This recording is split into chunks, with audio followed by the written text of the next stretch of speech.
What is up, guys? This is the Brick Joe here. Hope you guys had a great holiday.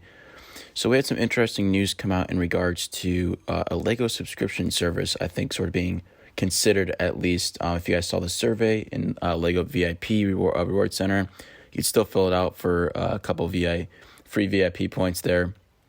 But definitely an interesting concept. A lot of things just moving to subscription services in the past couple of years. Looks like Lego is definitely considering that as well.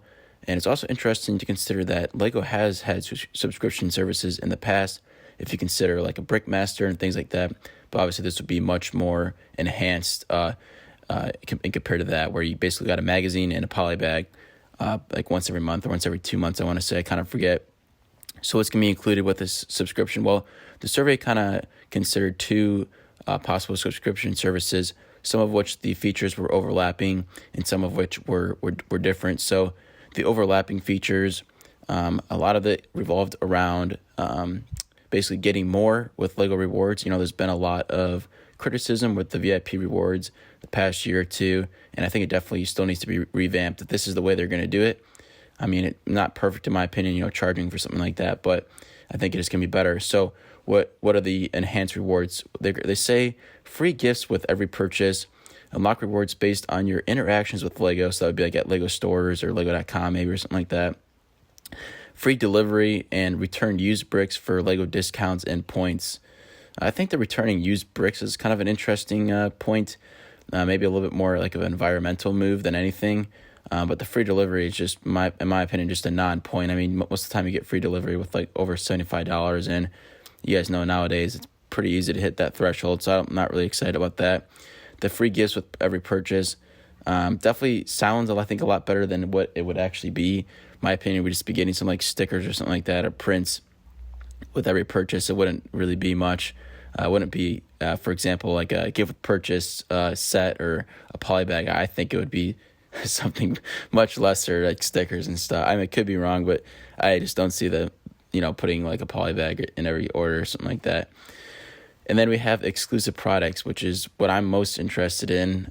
Access to limited edition products or early access to Lego products, experiences, and content, and buying past sets from the Lego archive. Let's hit that last point first, because I think that is definitely the most intriguing.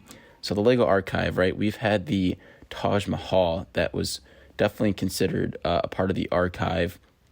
They did that announcement video, and I think this would be a way to do that, except have it more streamlined of like who wants this. I think that was one of those sets when it came back from the archive.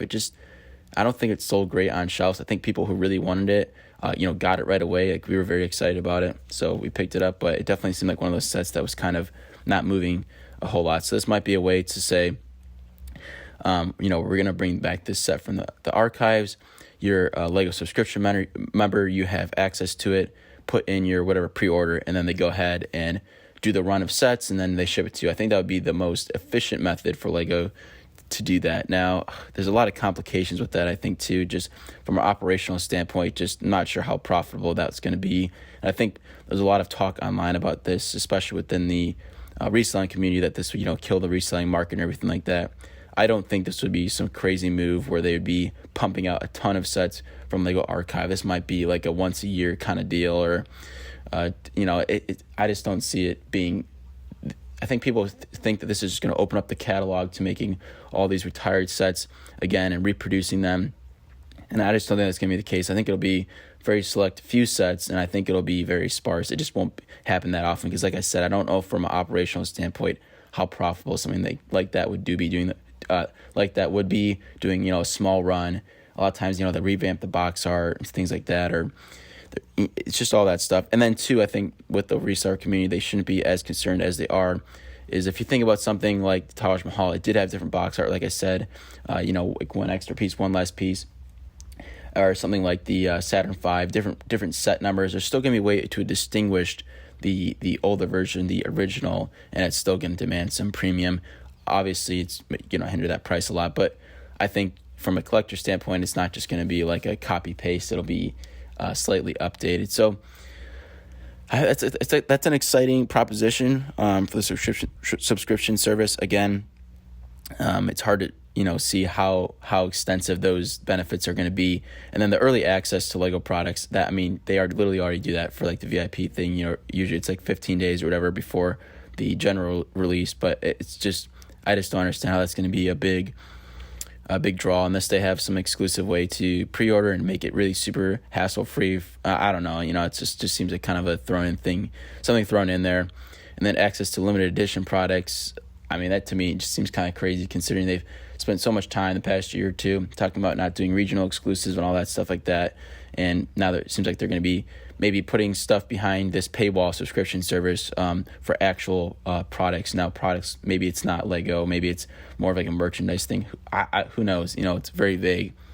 Overall, that's the overarching subscription service. I'm just going to basically briefly talk about the sort of the two distinguishing subscription services that they were talking about, right? So that's all encompassing of both. The other one included things like definitely more geared towards basically collecting, building, alternate build instructions, things like that. The app, would hold your collection. You'd have like a Lego wall. It'd be easy to purchase things, all that stuff. And the other one was definitely more geared towards like kids and the play aspect of it, having videos, whatever, chats or whatever, like live streams. It sounded like almost with like the Lego designers, things like that. Basically things to enhance the play experience with Lego. So that's kind of the division there. I'm not going to really get into that too much. But I think these overarching things is what's at least for me most interesting. I don't think I'd get a lot out of like an app personally, unless it was really good. I think things to keep track of your collection, like brick set, things like that, are just really good. I'm not sure if Lego can do a much better job than that personally. So what are my overall thoughts on the subscription service? Personally, for me, I would be fine paying this $5 if what we get is actually good, meaning the past sets from the Lego archive are decent sets, and it happens, it's something. It's sets that aren't just kind of crappy sets. It's something like Taj Mahal, basically. You know what I mean? Like it's something legit. It's not some little gimmicky, Lego archive bringing stuff back thing. And also too, my concern here is basically I'm okay with paying $5. There's a lot of promises here that seem really good, but it's just so vague. The free gifts with every purchase. I mean, just all this stuff. Access to limited edition products. To me, this just is not explicit at all. You don't really know what you're getting, and maybe it's just because they haven't really, they're just still in the initial phase of, seeing if this is something people are interested in.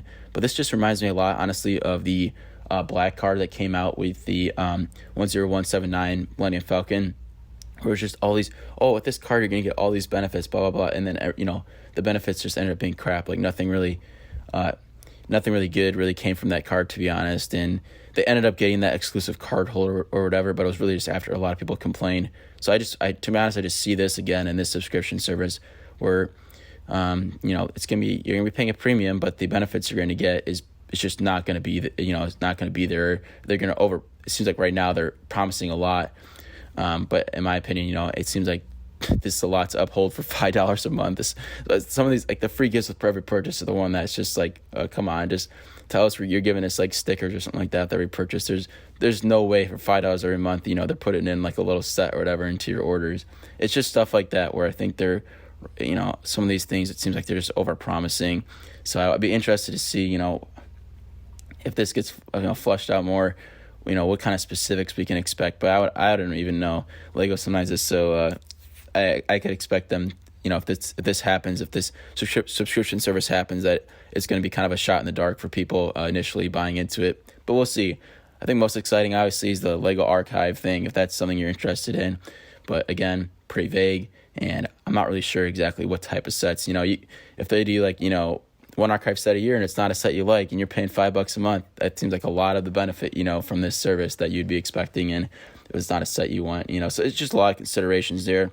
Overall, I'm okay with it, but I want to see these benefits, to be honest, be more explicit. Right now, I'm not super confident in this $5 subscription service, but it is an interesting model. I think Lego definitely should, they're doing the right things and trying to like see with the interest in this, and maybe trying to figure out how they can kind of intertwine this with the VIP Rewards Center, where it's a good experience and all that stuff. But overall, I think they're overpromising right now, and I think that's going to kind of cause them issues, but we'll see. We'll see what happens with all this.